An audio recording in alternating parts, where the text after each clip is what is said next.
which is called fork, right? So what fork was doing, so the very moment in your C program, you come to a statement where you see fork. Thank you for starting the recording. I always forget it. So whenever you come to fork, so from here, one more process is created. One is a parent process which is running, right, and which executes this command fork. As soon as you come here, one more process gets created, which is the child process, and after this the parent and child, both of them execute concurrently. Now, why do we have this here? So that was what we were discussing, and one of the ideas which I said was it can help you achieve parallel processing. So at this time, both of these programs, they are running concurrently, but the problem here is the code for both of these programs is exactly the same. They are running the same copy of the same code. So can I do something so that parent runs a different code and the child runs a different code? So even before that, let me ask you a question. So assume that I have this program with me. Later you can execute it on your systems and check. So this you can execute on a Linux system. Windows, I guess, will not support it.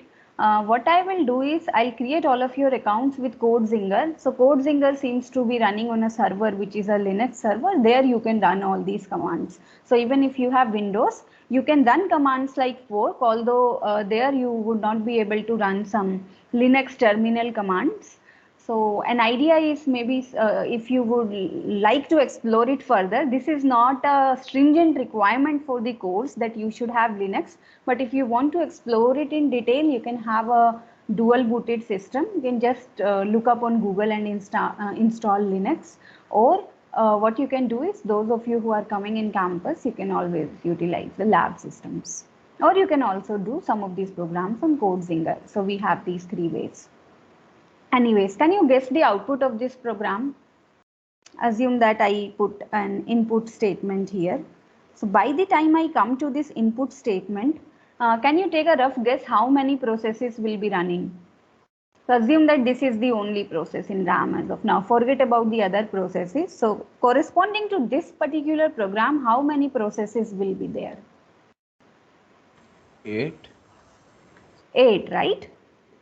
So this is the parent process which is running. As soon as you come to fork, there is one more child which got created, and now this parent and child both are executing after this particular fork statement. When you come to the second fork statement, this process, it creates a child, and this process, it also creates a child, right? And then all these four processes are running. And when you come to this third fork command, again you get this process creates one, this one creates one, this one creates one, this one creates one, and after here all of these processes are running, right? So if I'm using a fork system call, you should see that it just reproduces exponentially, just like human population. Okay. So coming back to how do I make the parent and the child do different things? So let's take a very small example. Assume that I want to print numbers from 1 to 10, and I want the child process to print the numbers from 1 to 5, and I want the parent to print the numbers from 6 to 10. So what you can do is when you call this fork, it actually returns a value, and that value, it is 0 for the child process, it is a value greater than 0 for the parent process, and something else in case the fork failed. Basically negative in case the fork failed. So what I can do is after calling this fork here, I can have some conditional statements here. So what I can do is I can say if I can store this in an integer, let's say I, if I equals to 0, and after that whatever code I'll write here, this code, it will belong to the child process. If I is greater than 0, whatever I write, this code belongs to the parent process. You can have one more thing here. If I less than 0, then you can just print that fork failed. So what will happen? The moment there is a fork, there are two processes which are created. One process which is created. So parent was already running, and now child is also there. So this parent process, in that particular process, the return value of fork will be something positive. For this child, the value of fork will be 0. So what is the remaining code of the program? It could differentiate between the parent and the child now. So if I is 0, this will be done. So basically child process will do only this thing. And if it's the parent, then you have this thing, right? Then only this part of the code executes. Now I wanted the child to print numbers from 1 to 5. So let's say I have a for loop here, and this for loop is printing numbers from 1 to 5. And then I have a for loop here. This for loop is printing numbers from 6 to 10. Can you guess the output? So if now I just compile this program and execute it on the terminal, what will be the output?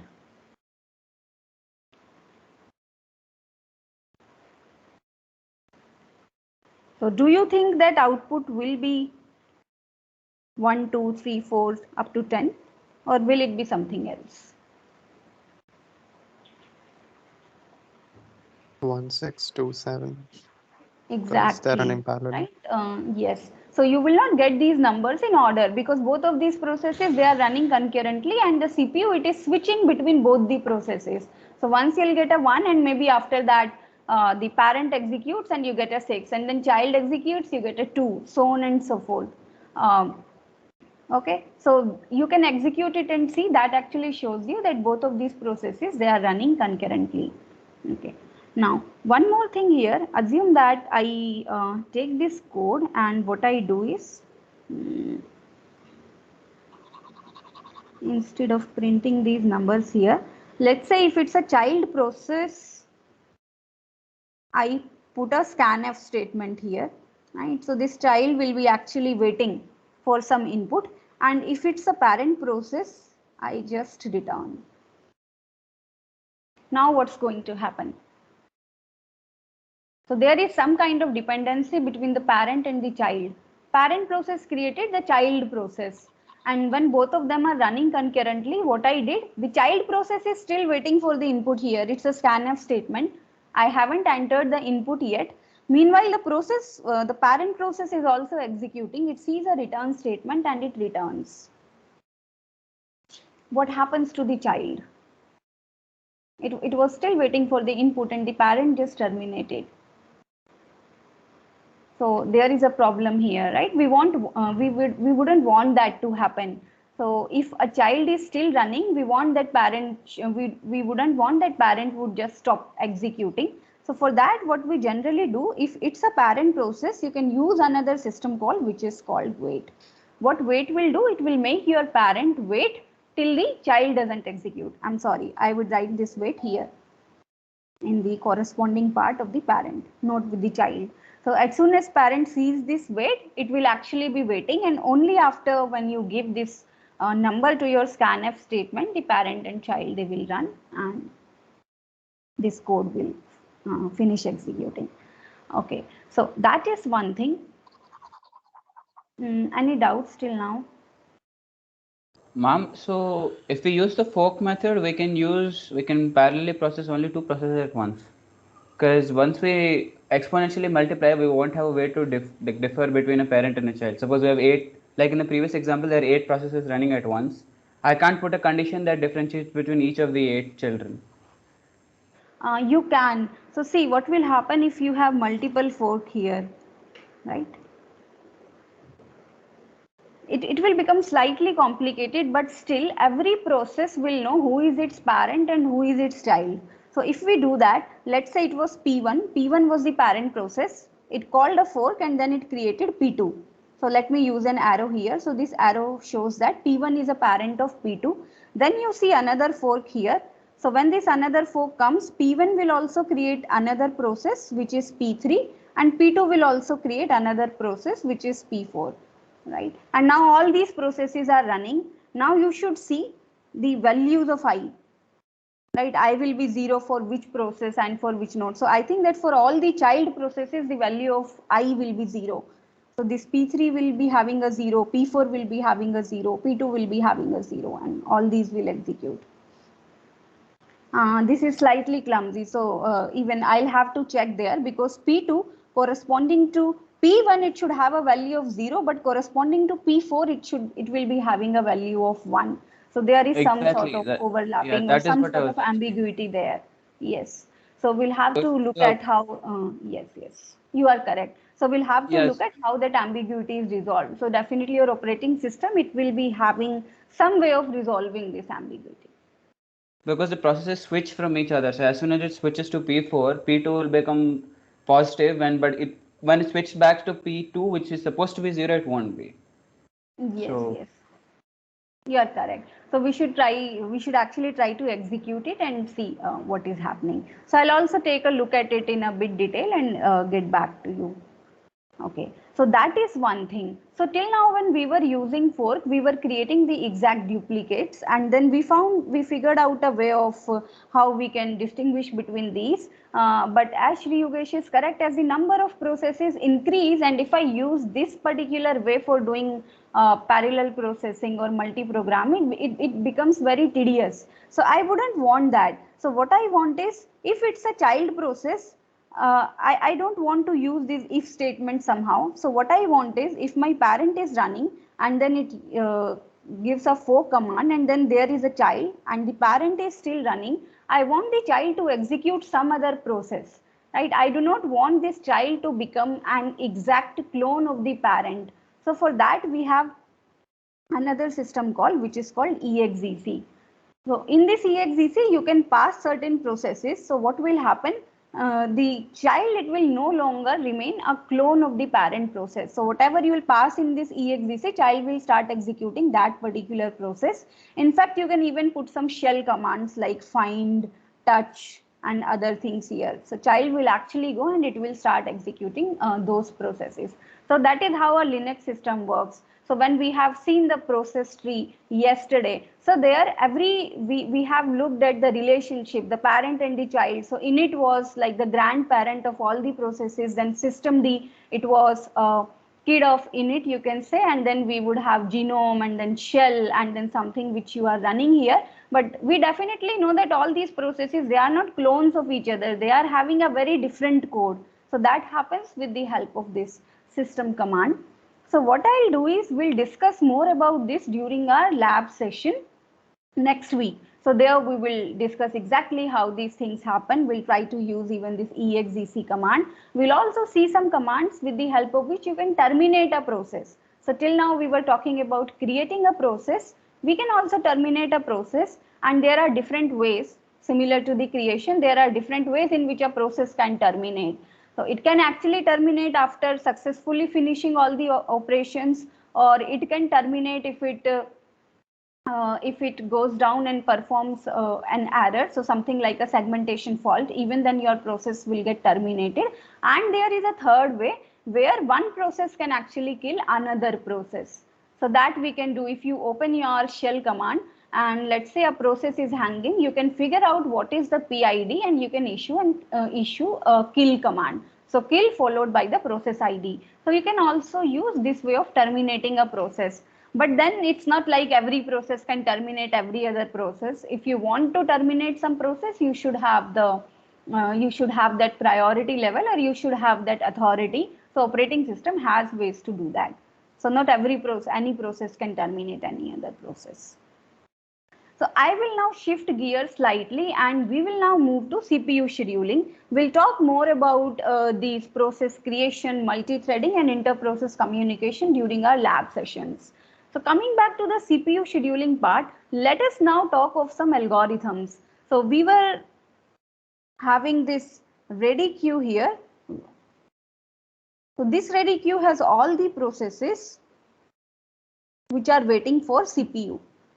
And CPU is sitting here. In the previous diagram on the yesterday, we have seen that there is a scheduler which we call a short-term scheduler. The responsibility of short-term scheduler is to somehow choose a process from here, right? It only chooses the process. It doesn't bring the process. It doesn't run the process. Its only job is to choose the process and tell me which process should run. And the actual work of bringing this process back in memory and allocating it to CPU is done by another software which is called a dispatcher. So we'll talk about dispatcher. So talking about scheduler, its only job is to choose a process. And now the question is, how should it choose a particular process? So probably it looks at the process control blocks of all these processes, and based on some criteria, it has to select one process and give it to the CPU. So let us think about what all are the things which will matter there. And I hope you all remember why we are switching the CPU, right? So if you look at any process, so from now on we are going to look at a process in this way. So a process at a time will be using one of the two resources. It will either be a CPU or it will be an input output device. So this input output device can be the process waiting for a signal from the keyboard, from the mouse, or maybe doing some file operations from the hard disk. So whenever a process is executing, there are times when it will require the CPU, and then there will be times in between where it will require an input output device. So as an example, just look at a very simple C program for hello world. So you just have one statement in this C program which says hello world. So even the simplest C program like this, it uses both the things, CPU and the input output device. So first of all, this hello world, it has to store it in a string somewhere. So to store it in a string, it will require CPU, and then for printing it to your screen, it will require an input output device. And if you look at more complicated programs, sometimes they'll require CPU, sometimes they will require input output device. So we are now going to view a process as it requires some time of CPU, so that we call CPU burst when it requires CPU, and then there is a time when it requires input output burst. So you can see your process as a combination of both of these things. So ideally I can view a process like this. So let me say this is the CPU burst, wherever you see a square here, and then whenever you see a line here, this is the input output burst. So this is the time for which this process requires CPU. Here it requires input output, then probably it again requires CPU for some time, it again requires input output for some time, so on and so forth. So this is how ideally a process might look like. And then there can be another process. Let's say this is P1. There can be another process. It might be similar. It requires CPU for some time, input output for some time, CPU, input output, CPU, input output. So assuming that if these were the only two processes on my system, so what I have to ensure? I have to ensure that maybe P1 runs for some time on the CPU. And as soon as P1 goes for this input output, P2 should start running on the CPU. And then as soon as P2 goes for input output, P1 should start running on the CPU, so on and so forth. So my aim actually here is that CPU, it should be utilized as heavily as possible. So coming to a scheduling algorithm or the scheduler, it can use a variety of scheduling algorithms, and we will discuss about some of these. So before starting, what kind of input do you think the scheduler will require? So it has to decide at which time do I have to give CPU to a process. So we are going to assume that, so actually we are going to write various algorithms, and as we know algorithms, they have input and output. So what will be the input to these algorithms? So for us during the next few lectures, the input will be the processes. So you will have a list of processes, P1, P2, P3, P4, so on and so forth. You will have their arrival time. So this arrival time is going to be the time when they come to your ready queue and they are ready to be scheduled on your CPU. And we are going to have this arrival time with a reference of 0, T0, T1, something like that. So a process can arrive at time 1, maybe P2 came at time 2, so on and so forth. So these are the arrival times. And we will be having CPU burst time of every process. Basically, this process requires CPU for 10 time units, P2 requires CPU for 20 time units, so on and so forth. Now, as we discussed, the processes, they also have input-output burst. But for keeping the discussion simple in the very beginning, let's assume that the scheduler as of now only has the CPU burst. So I am given these things and I have to decide about how I am going to select a process from the ready queue. So I know which all processes are there in the ready queue. When have they arrived? And now I have to choose one to give the CPU. And these algorithms, they have certain objectives. So definitely we can come up with a lot of algorithms. So one very what I would say naive algorithm is I can just randomly select a process and allocate it the CPU. I'll just take any process from the ready queue and I'll give it a CPU. I'll generate a random number. So if there are 10 processes, I generate a random number, I take that process and I allocate it the CPU. But what can be the problems there? So we are not going to randomly allocate. We have to decide the CPU scheduling in a way which maximizes certain objectives. Let's try to think of certain objectives. So what are you trying to do here? So the very first thing we are trying to do is, which we have been discussing ever since the beginning of this courses, we are trying to maximize the CPU utilization. So let's say my objective number 1 is maximizing the CPU utilization. Right? If that the sole objective, so if I keep only this objective that I am going to maximize the CPU utilization, what can be the problems? I just want that CPU should somehow be busy and that's it. If that's what my scheduling algorithm says, what can go wrong? Anyone?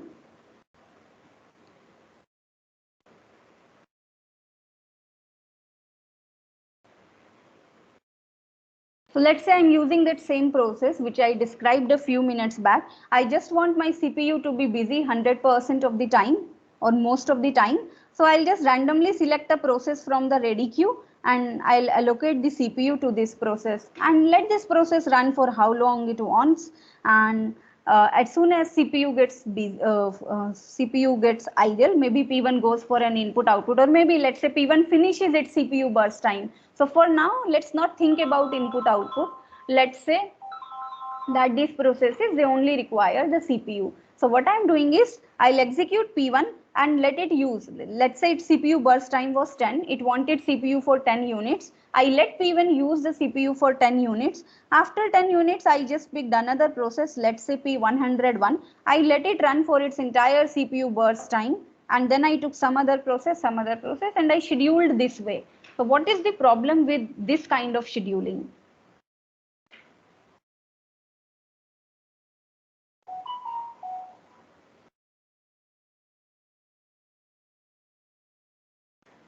I'm expecting an answer to this. If something is not clear, you can let me know.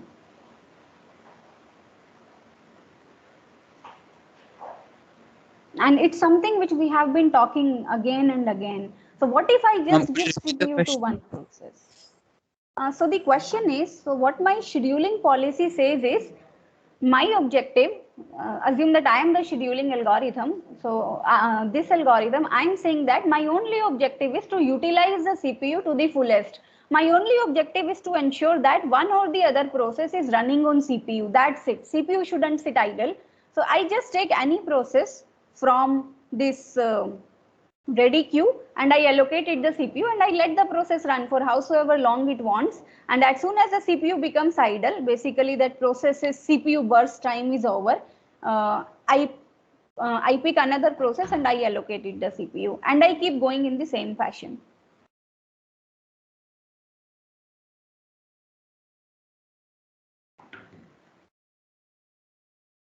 So what is the problem with this?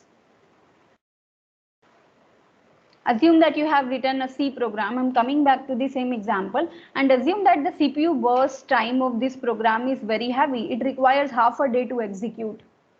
What will happen? And I'm using this scheduling policy and somehow I end up. You told this before also, no, ma'am. So we have to keep cycling between the processes, otherwise the other processes will start faulting, and it's not efficient for multitasking. Right. So that was the answer which I was expecting. Correct. Right. So some process will starve here.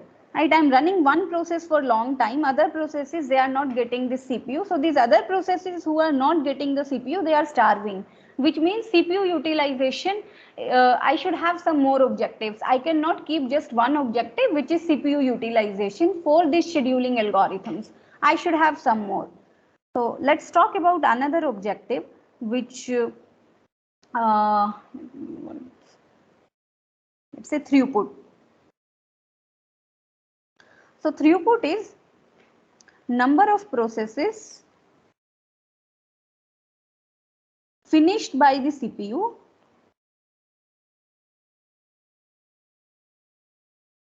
in one time unit.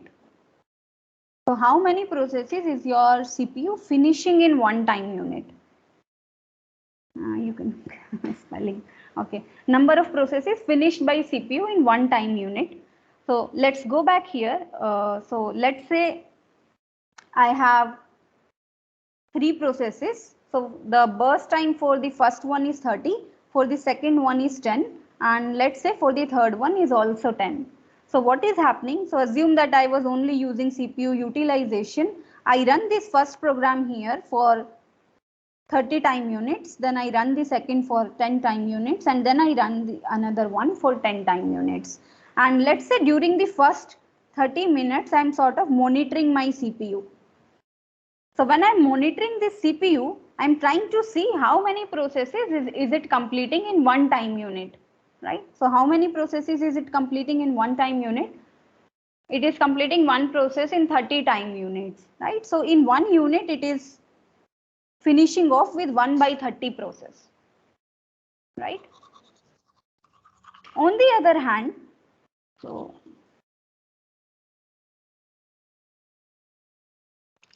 on the other hand, now let me slightly change this.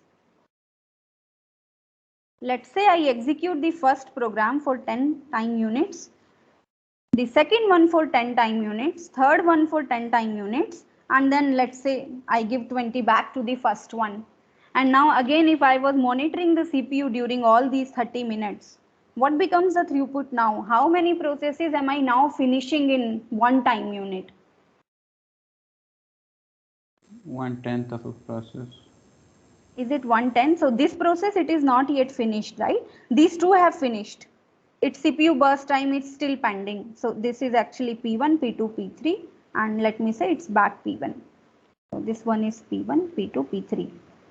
Right? So previously in 30 units time, I was finishing P1. What is now happening? In these 30 time units, I have finished P2 and P3, but P1 is not yet finished. So I can say that it's 2/30. Is it?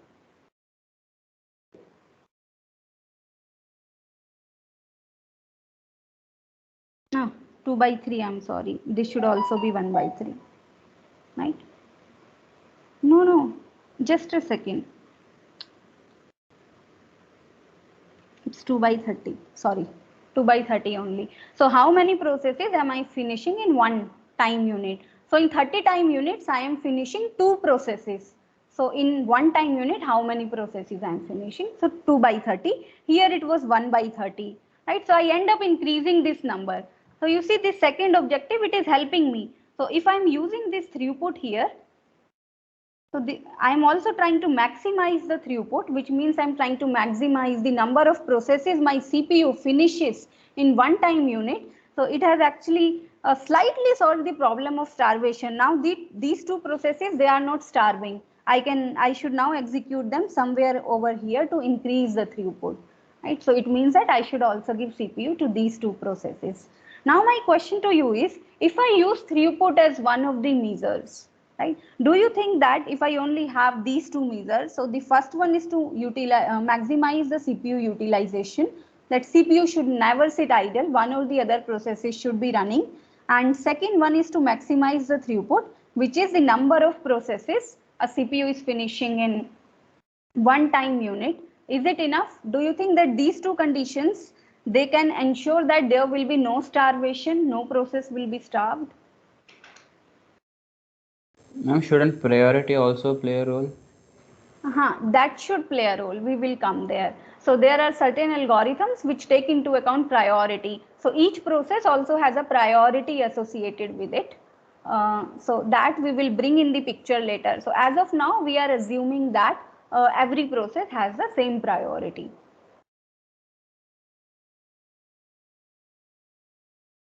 Okay. So now what if, let's say I have 30 processes, and all these 30 processes, they are very small processes, and all of them have a CPU burst time of 1.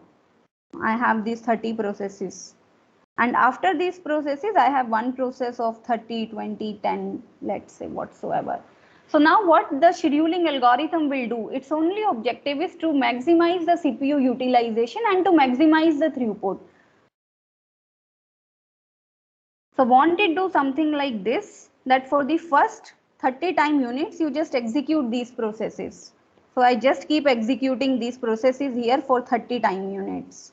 Right? And after that, I can fill in the CPU time with these other processes.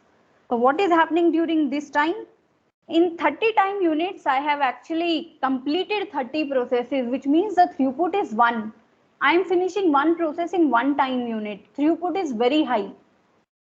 And even CPU utilization is very high. But does it seem fair to other programs or other processes?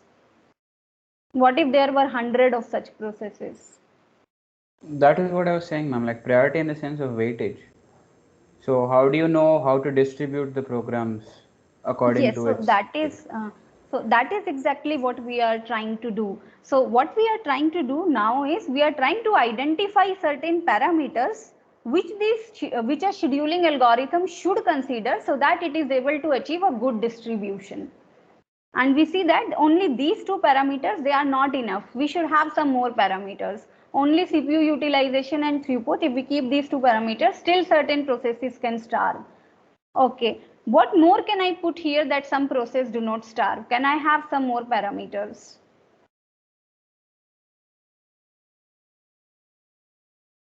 What are the things I should try to increase? What are the things I should try to reduce?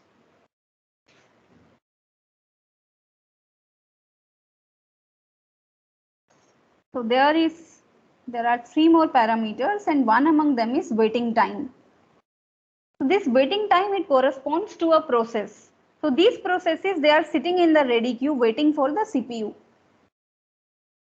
And we should try to reduce that waiting time. And this, so what all waiting time will include? So a process, it will be given CPU for some time. Let's say P1, it is given CPU here, and then it was switched. So let me rather put it like this. So this is the time when P1 it came to the ready queue. So I'm talking from the perspective of a single process. So this is, let's say, T0, and it was the time when P1 came to the ready queue, but at this time some other process was executing. So P1 it is waiting for CPU during this time. So this goes to waiting time. And after that P1 it is allocated CPU for some time. Right? And let's say this time was not sufficient for this process to finish, but it was switched with some other process. It still waits for some more time. It again gets CPU for some time. It again waits for some time. It gets CPU a third time, and maybe now it finishes. And here the process, it is terminated. So waiting time, it will comprise of this plus this part. So how much time a process it has spent um, in the ready queue waiting for the CPU. So that amounts in the waiting time. And what we want to do, we want to reduce this waiting time for each and every process. So that is another thing which we can include here. So if I was going by this scheduling, I am actually increasing the waiting time a lot for these processes 30, 20 and 20, 30, 20 and 10. They are waiting for the first 30 time units definitely, and after that also some of them will wait because only one of them will get the CPU. So this is another which is waiting time. We have two more kind of times which we include here related to the processes. So another one is the turnaround time. So turnaround time says why to look only at this waiting time. So look at the entire time when a process came into RAM. So it also spent some time executing, it also spent some time waiting, some time executing, some time waiting, and it was the place where it was terminated. So count all of this time in. So it is the time when the process terminated minus the time when the process came in this RAM. So if you actually look at it, there is a correlation. You can see that the process turnaround time. So if there is any doubt, please stop me in between. Turnaround time, it will actually be equal to the process waiting time plus the process's CPU burst time, right? So it is the total time which is taken when the process is waiting in the ready queue and the time when the process is executing.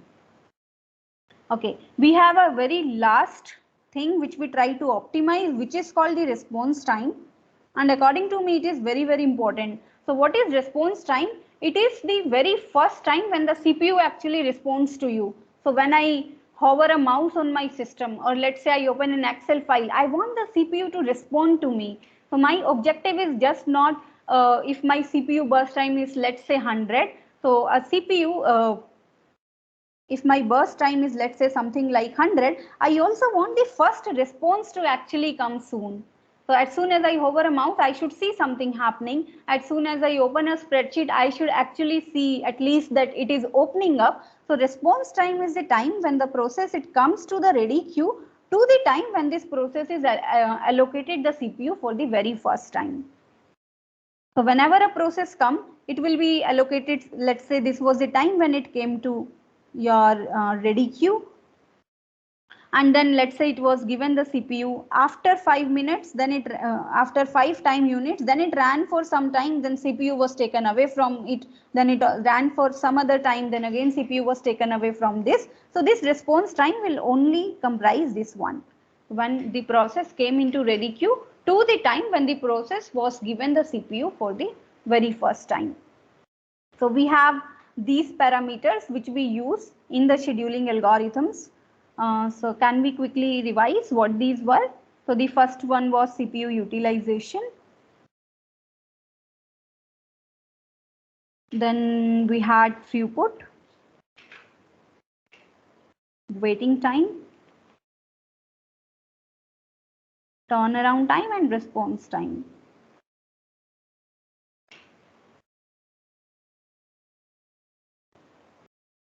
So whenever we are going to write any scheduling algorithm, our objective should be actually maximize both of these and minimize these three. So we'll start discussing about some of the algorithms from our next lecture. So we have 15 minutes left. Yesterday I have forgotten about the quiz. So what I'm going to do is I'm going to give you the link of the quiz in the chat window. Let's start the quiz at 11:20 and I'll close it after 15 minutes. So 11:35 it will be closed. Just give me a moment.